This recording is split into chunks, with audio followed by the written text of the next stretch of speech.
So in today's, is it Thami's kitchen still? Yeah.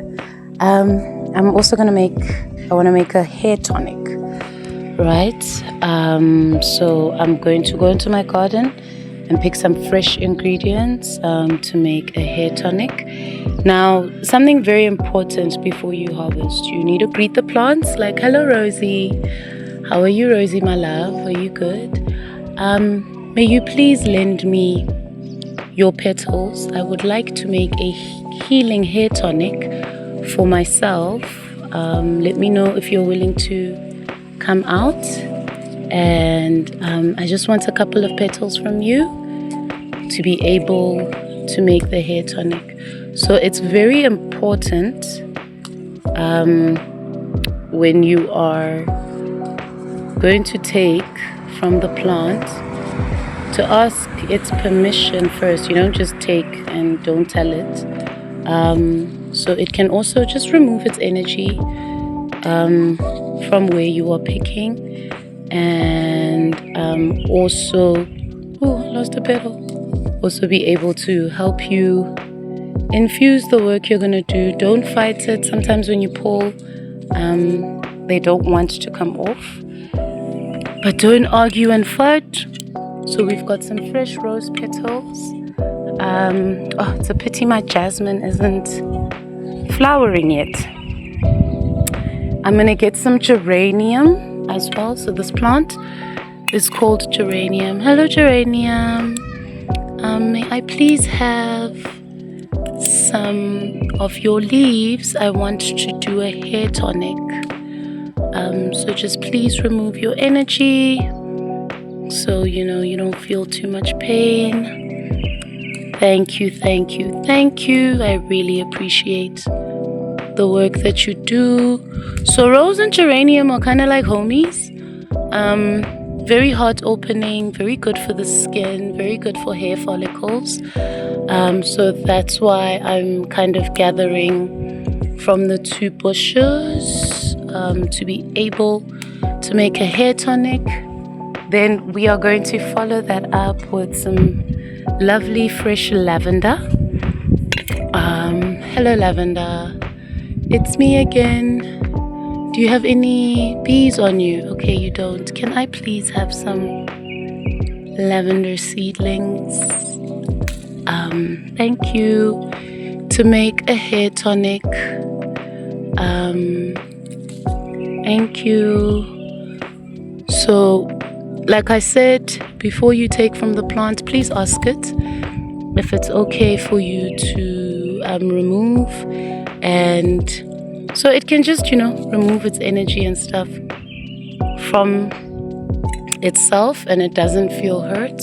So now lavender is very good for working with the hair. Look at my rosemary, it's so full. It helps hair growth. Hello Rosie. How are you, Rosemary? Can I please have a couple of sprigs from you as well? I want to make a hair tonic with you. Thank you.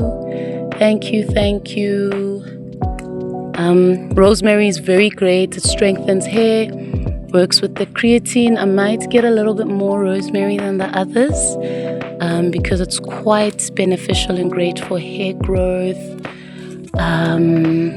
So yes, as you can see, this is my collection of fresh flowers that I'm going to use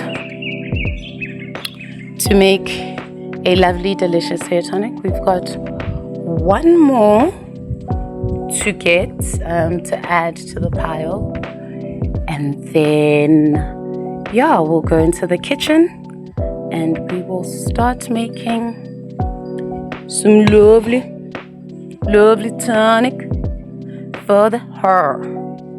Okay, this is my garden. Hello Mary Jane. How are you, Mary Jane? Can I please also have some leaves for you for my hair tonic? I grow some Mary Jane for medicinal purposes, for tea, quite calming and relaxing. It's also great for hair.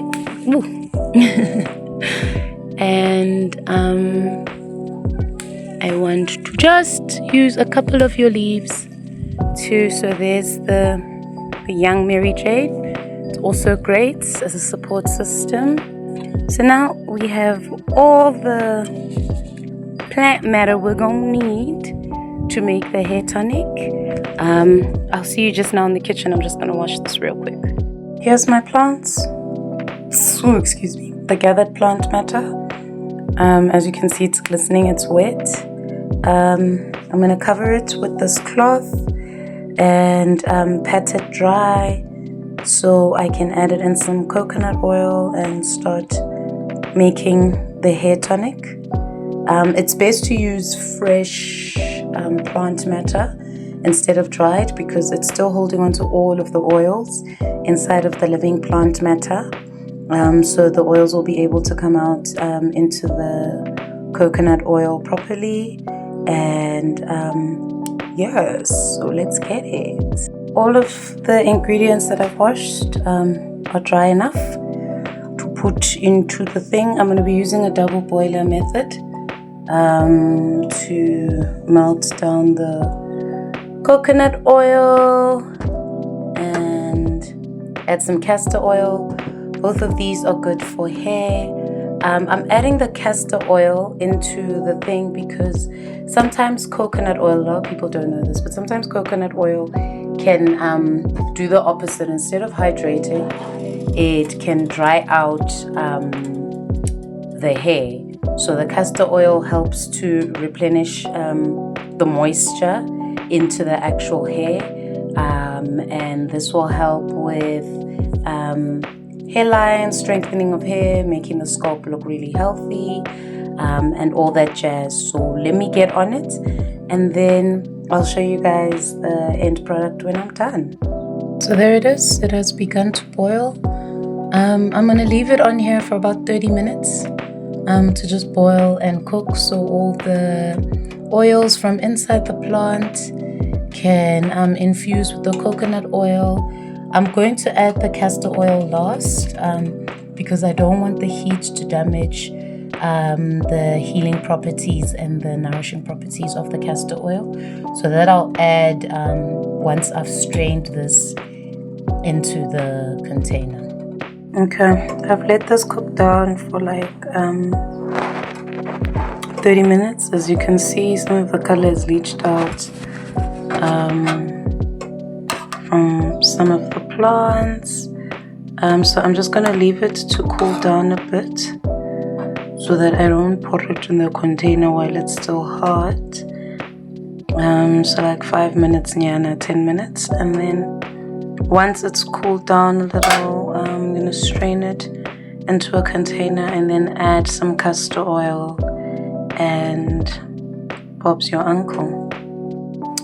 So I've strained all of the oil out. This is what it looks like. Seeing like a nice greeny color from all the green stuff. And then I am going to add 1 tablespoon, as you can see, of castor oil. And then we will be done with our lovely hair oil and tonic. The final finished product. See, some plant material made it in, but the nice thing, thanks to the oils, it won't turn off or any of that. Sorry, that's just my other herbs there floating in the background. But yeah, as you can see, some of the plant material made it into the oils because everything is organic and whatever. But this is what it looks like. I'm gonna let it chill for a bit so it dries out, and yeah, start using this for my hair. And that is it for today. Excuse my cat. Thank you for watching. Like, comment, and follow below.